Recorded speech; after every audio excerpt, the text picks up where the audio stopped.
This is Ariana and the Elder Codex, an action platformer game with Metroidvania mechanics where you'll learn and use magic to progress through the game.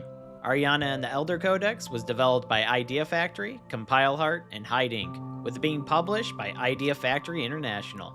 And Idea Factory was kind enough to send us a key for the game for the purposes of this review. In this game, you follow the story of Ariana, a librarian who must fix codices, which are stories that contain magical energy of different magic types, such as fire or wind, or even more abstract forms of magic like transmission and diffusion. These stories have become corrupted, and as a librarian, Ariana has the ability to transport into these stories to fix them. Each different codex has its own unique world that tells a story of how that magic helped people, with most of them going the route that greed eventually corrupted those using it and the magic becomes lost or heavily controlled. With the stories playing out in front of Ariana, and little bits of lore behind each book found throughout the levels. The stories are fun and all feel very unique, making the jump from one book to another feel exciting to see where the story will go. There's also an overarching story between the books and Ariana herself, who's trying to find what happened to her parents. I wish to be sympathetic, considering you've lost them. They aren't dead. My parents aren't dead. They just had somewhere to be, for a reason. And inside the story, she comes across a Fairy of Light who continually helps guide her throughout the codices, with you navigating through these stories through platforming. And as you go through the stories, you unlock new magic types that'll help affect how you can interact with the landscape. Learning abilities like the double jump that basically makes most of the platforming pretty easy from that point on, or magical abilities to hit the ground hard, breaking through rocks in your path, which can unlock paths from previous codexes that you already explored, allowing you to find new secrets, with the magic you learned coming in handy for the combat as well. Ariana is given a wide variety of magic she can use, with you being able to equip up to 6 spells at a single time that you can flip between using on command, giving you plenty of options for how you want to tackle fights with enemies and bosses. And you can upgrade these different kinds of magic by using magical energy you get from beating enemies or finding hidden treasure chests, which the game is very generous in giving you, as I never felt like I was low on energy that I needed, nor to upgrade my magic once I unlocked it. Which the magic and battle mechanics Ariana has at her disposal are probably the most fun parts of the game to me. I had a lot of fun just using the different types of magic to rip through enemies.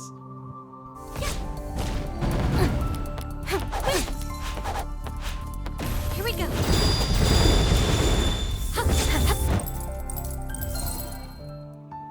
And the speed for which you can use these magic spells feels very nice, with even Ariana's sword doing quick work of enemies.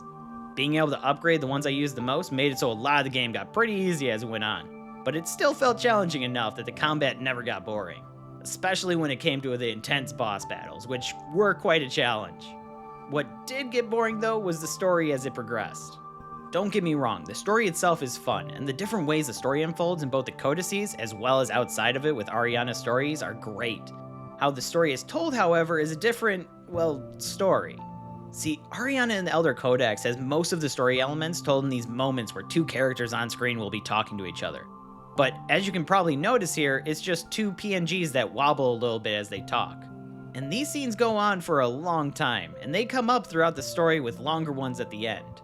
It would get to the point where I would want to know what's going on with the story because I was interested in it, but I was so bored watching the story I would just read the text and skip ahead as quickly as possible. Which is a shame because this game has a mostly voiced story with a good cast behind it. But it's so painfully slow to watch that I just wanted to skip through it most of the time.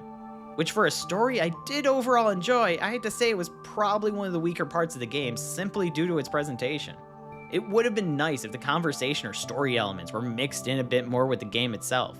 Like conversations between Ariana and the fairy she meets in the codices could easily have happened while the game was going on, with the characters talking while you explored around. Instead, it just plays out on screen with no motion and two PNGs on opposite sides of the screen just floating there. And I didn't want to miss out on parts of the story by skipping it. So I'd normally just watch these scenes but kind of wait for them to end. With all that in mind, I give Ariana and the Elder Codex a 4 out of 5. The gameplay of Ariana is by far its strongest aspect. The magic and fighting mechanics are a ton of fun, and I enjoyed learning the different styles of magic and finding ones that became a permanent part of my playthrough. Then the story itself is well done, even with its cliche moments it has from time to time. The different stories in the codices are engaging, and I love how Ariana always watches them from afar, allowing the story to unfold and discovering them alongside you. However, as I said before, the way the story is presented gets kinda boring to watch after a while. and is probably the biggest issue I have with the game overall. But for fans of Metroidvania style platformers, this is definitely one you might want to check out, especially since there's a demo available for it. And if that sounds good to you and you want to check out this game, links to do so are going to be in the description below. And if you like this review and want to see more, check out some of our other reviews on our channel here on Bickering Nerds, and don't forget to subscribe. And if you have other games you think we should try, let us know in the comments below. Until next time, this is Brad with the Bickering Nerds.